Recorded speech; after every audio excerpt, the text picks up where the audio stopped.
Salam Bapak Ibu Saudara yang dikasihi oleh Tuhan Yesus Kristus dimanapun berada. Salam transformasi.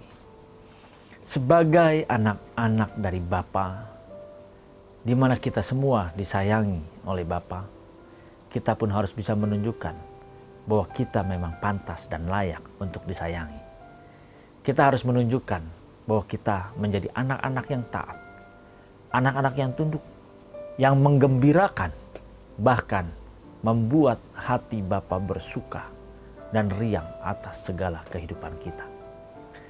Kalau kita menyadari bahwa hidup ini kita tidak pernah terlepas dari musuh-musuh yang berada di sekitar kita, yang berada di dalam pikiran kita, yang selalu mengintimidasi kehidupan kita, berarti kita harus mengenali betul.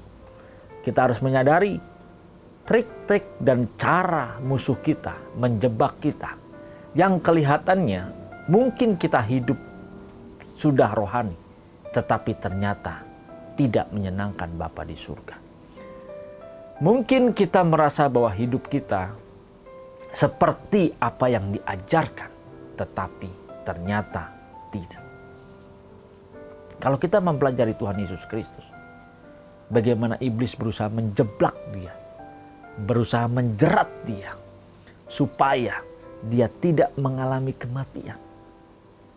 Kita harus menyadari semua perangkap-perangkap. Kita harus menyadari apa yang dimenangkan oleh Tuhan Yesus Kristus terhadap musuh-musuh kita, supaya kita sama-sama bisa memenangkan, bisa berjuang mengalahkan musuh kita. Kita tidak akan pernah bisa tahu perangkap-perangkapnya kalau kita tidak mempelajari perangkap apa yang dipasang kepada Yesus, supaya dia terjebak dan terperangkap musuh-musuhnya, supaya tidak mengalami kematian di kayu salib. Ketika Tuhan Yesus berada di dunia ini, justru dia sering sekali hendak dijadikan raja. Dia selalu berusaha untuk dijadikan raja di dunia ini. Semua itu untuk menghindarkan dia mengalami kematian di kayu salib. Mari kita baca firman Tuhannya dalam Yohanes 6 ayat 15. Yohanes 6 ayat 15. Di sini kita akan mengetahui dengan benar bahwa ternyata itu semua jebakan. Karena Yesus tahu bahwa mereka hendak datang dan hendak membawa dia dengan paksa untuk menjadikan dia raja, ia menyingkir pula ke gunung seorang diri. Di mana pada saat itu jebakan dari musuh membawa Yesus supaya dijadikan raja di dunia. Kalau Yesus jadi raja di dunia, maka dia tidak menjadi raja di surga. Ini yang berbeda. Ini jebakan, ini perangkap. Kelihatannya benar. Kelihatannya kalau Yesus jadi raja di dunia semua beres. Tetapi tugasnya justru dia menjadi raja di kerajaan surga. Jauh lebih besar. Jauh lebih dalam manfaatnya. Nah, kalau Tuhan Yesus menyadari ini perangkap, dan dia bisa mengalahkan jebakan, dia bisa terhindar dari perangkap musuh, maka Bapak Ibu Saudara dan saya, kita pun harus bisa terhindar dari setiap perangkap musuh-musuh kita. Supaya kita terhindar dari perangkap-perangkap musuh kita. Kalau Yesus, dia bisa menghindarkan dirinya dijadikan raja di dunia ini, bagaimana dengan kita?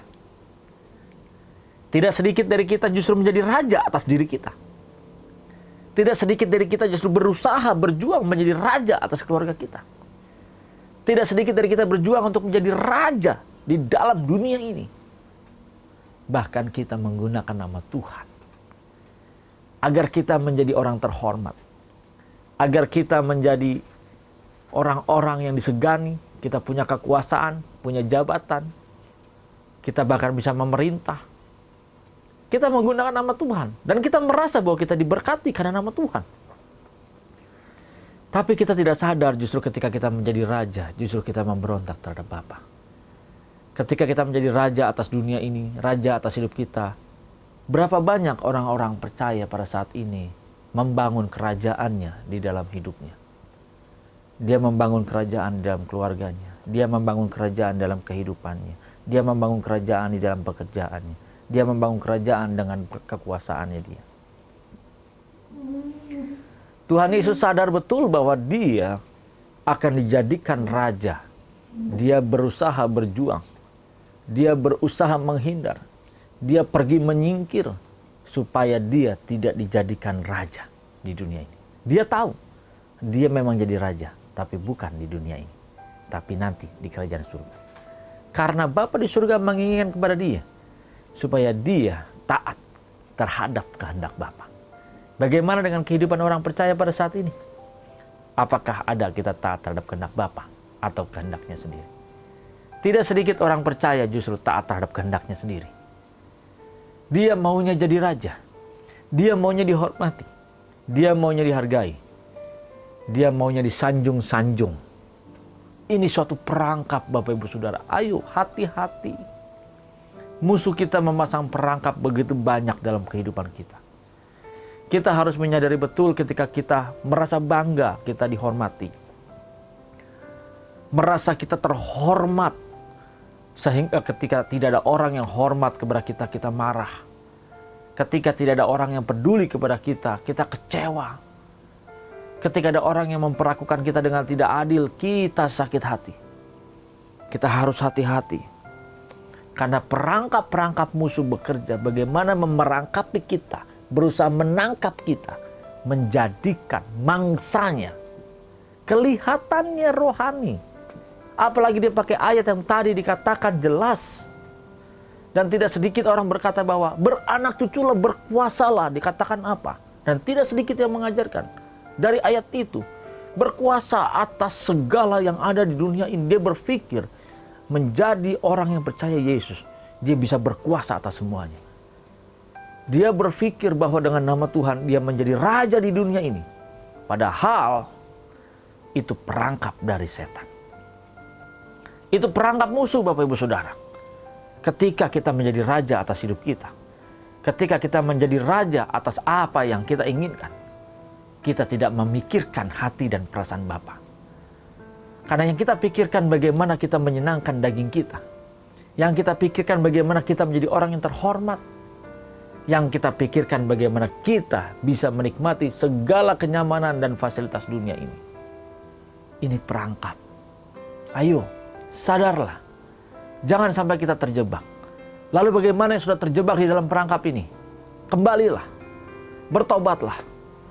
Dan jangan lagi kita terikat dengan segala semuanya itu. Kalau memang sekarang kita sudah menjadi raja, tanggalkan. Biarkanlah hanya Tuhan Yesus Kristus yang menjadi raja dalam hidup kita. Dan kita menjadi hambanya. Kita belajar bagaimana taat terhadap Bapa di surga. Kita taat bagaimana menyukakan dan menyenangkan Dia. Jangan hanya kita berjuang menyenangkan diri kita sendiri. Mari, kita harus menyadari perangkap-perangkap ini. Supaya kita terbebas. Supaya kita bisa memenangkan pertandingan kita. Supaya kita bisa memenangkan iman kita. Jangan hanya ketika di batu nisan tertulis, aku telah memenangkan pertandingan iman. Tapi dalam hal ini saja, kita tidak bisa memenangkannya. Kita harus bisa memenangkannya saat kita hidup.